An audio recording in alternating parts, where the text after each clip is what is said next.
The dream of a generational quarterback can often turn into a sobering reality for a franchise like our Indianapolis Colts. We all remember the day he was drafted, full of raw power and untapped potential, but today that chapter is officially coming to a close. As an insider who lives and breathes this team, I can tell you the atmosphere in the building has shifted significantly. Before we break down what this means for our future, please make sure to subscribe and join our community of dedicated fans. Anthony Richardson Sr. is now officially entering the final phase of his time in Indianapolis because the front office has decided to decline his fifth-year option. This decision was largely expected, but seeing it finally happen still hits hard for those of us who wanted to see him succeed under center. This move means the team is passing on a guaranteed $22 million salary for the 2027 season, essentially closing the door on him being the long-term answer.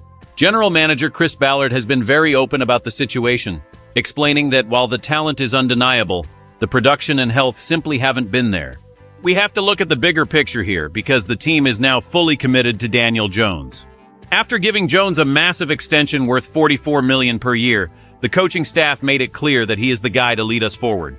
During training camp, there was a real battle for that starting spot. But Jones came out on top, leaving the former fourth overall pick as the odd man out. Since the scouting combine, Ballard has been actively looking for trade partners, but the market has remained incredibly quiet.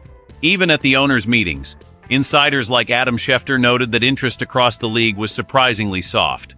It didn't help that a freak injury to his orbital bone during warm-ups last season ended his campaign before it could even get started. Now, the team is looking at Riley Leonard as the future backup, which puts the former starter in a very precarious position. Ballard mentioned that they are being patient and letting things play out as it does over time. But with a $10 million cap hit this season, finding a taker is getting harder by the day. The team might even have to take on some of that salary if they want to net any compensation back for his services. It is a tough situation for everyone involved, especially for a young man who is still only 23 years old. We are watching the end of an era that never truly began, and the financial reality of the NFL is finally catching up to the potential we all saw on draft day. We must find a way to win now. Looking back at the statistics, it becomes painfully clear why the front office had to make such a difficult choice regarding their former top pick. Over 3 seasons, he only managed to start 15 games, which is a tiny sample size for someone expected to be the face of a franchise. His completion rate sat at a brutal 50%, and while the rushing touchdowns provided some excitement, the passing consistency was never there to sustain a winning offense. He threw more interceptions than touchdowns, and in the modern NFL, you simply cannot survive with those kinds of numbers. The injuries were the most frustrating part of the journey for both the coaching staff and the fans who cheered for him at Lucas Oil Stadium. Every time he seemed to take a step forward, a new physical setback would put him back on the sideline. It started to feel like the team was constantly waiting for him to get healthy, instead of building a cohesive game plan. This lack of availability forced the organization to look elsewhere, leading to the massive investment in a veteran presence who could actually stay on the field. The internal belief was that the young prospect might eventually turn the corner, but the NFL is a results-oriented business that doesn't wait for anyone. Even though the general manager still praises his character and work ethic, those traits don't help you win games on Sunday when the quarterback is wearing a headset instead of a helmet. The experiment failed because the team put all their eggs in a basket that was far too fragile. They took a massive gamble on a player with limited college experience, hoping that professional coaching would fix the mechanical flaws. Instead, those flaws became even more glaring under the bright lights of the professional stage. While he remains a great teammate and a well-liked person in the locker room, the production on the field never matched the hype that surrounded his arrival. We are now seeing the consequences of a high-risk draft strategy that didn't pay off, leaving the team to pivot toward a more stable, albeit expensive, veteran option to keep the season from falling apart completely. This decision is going to have a massive impact on how our team functions both on the field and in the front office for the foreseeable future. By declining the option, the team is choosing financial flexibility and stability over a project that has stalled out. It means they won't be tied down to a huge salary for a player who isn't even starting, which could help them win more games by spending that money on other positions.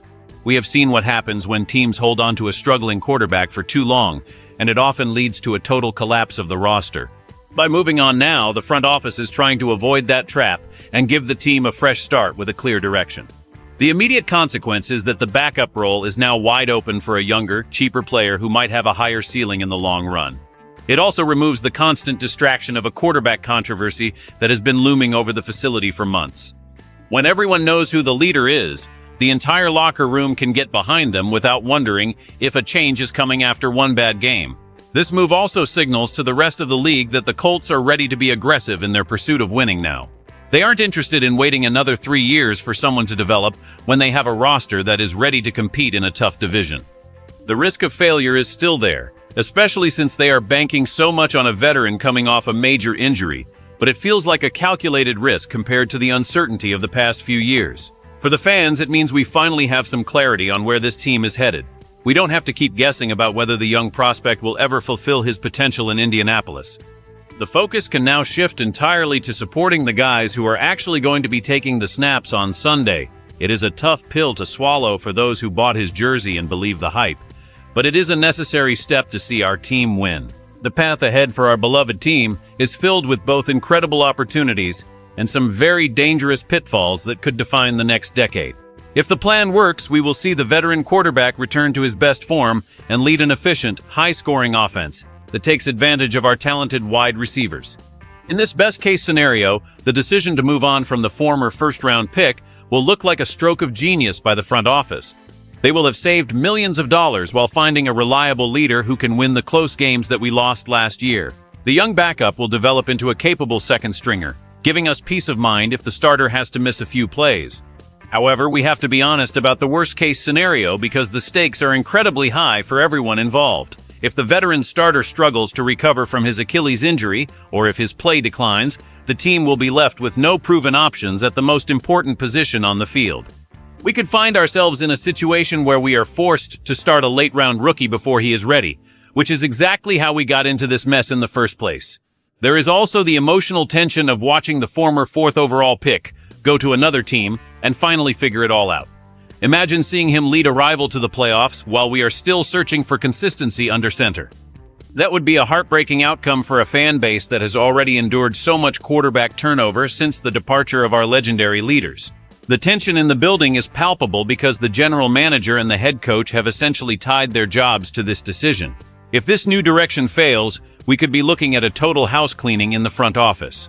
Every move from here on out will be scrutinized under a microscope as we wait to see if the team can finally find some stability. We are standing at a crossroads where one path leads back to glory and the other leads to several more years of rebuilding. At the end of the day, the Colts are making a business decision to protect the future of the franchise. They gave the young quarterback every chance to succeed, but the combination of injuries and inconsistent play made it impossible to commit to him long-term. Now, the focus is entirely on the veteran signal caller and the new direction of the offense.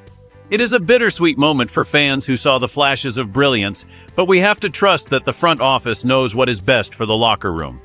Be honest with me, do you think this was the right move, or are we giving up on a talented player way too early? I want to hear your thoughts in the comments because this is a move that will be debated for years to come. Make sure to hit that like button if you appreciate our deep dives into team news. And don't forget to subscribe for more exclusive insider updates. We will be following every development as the trade market evolves and training camp approaches. Your support helps us keep the conversation going, so turn on those notifications and stay tuned for more Colts coverage.